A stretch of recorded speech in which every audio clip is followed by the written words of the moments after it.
अस्सलामुअलैकुम नाज़रीन, JN news HD के साथ मैं हूं नाइला भट्टी। नजर डालते हैं आज की अहम खबरों पर। खबर शामिल करते चले नवाब शाह से। District reporter JN news Rao Mohammad Afzal Rajput की रिपोर्ट के मुताबिक ताज कॉलोनी की रिहायशी फरजाना रिंद अपने माजूर बेटे एहतशाम रिंद के साथ अपनी बेटी की मुबैना अगवा और अपने शोहर और 3 बेटियों पर मुबैना झूठे मुकदमे के खिलाफ national press club Nawab Shah पहुँच गए। फरजाना रिंद ने प्रेस कॉन्फ्रेंस करते हुए कहा कि तकरीबन 1 माह कबल मेरी बेटी सदरतुल मुंतहा कोसामा गुलज़ेर और उनकी वालिदा समरीन आराई की जानिब से मुबैना अगवा किया गया था, जिसकी FIR A section Nawab Shah पर मज़कूरा मुल्ज़मान पर दर्ज है।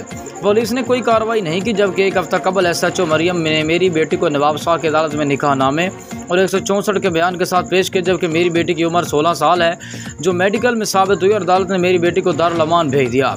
उसने मजीद कहा कि उसके बाद SHO मरियम और मिठल सोलंकी की मिली भगत से मेरे शोहर हाजी गुल हसन रिंद, मेरे बेटों जुहैब, जुनैद और जुबैर पर मेरी बेटी को जहर पिलाने का झूठा मुकदमा दर्ज किया गया।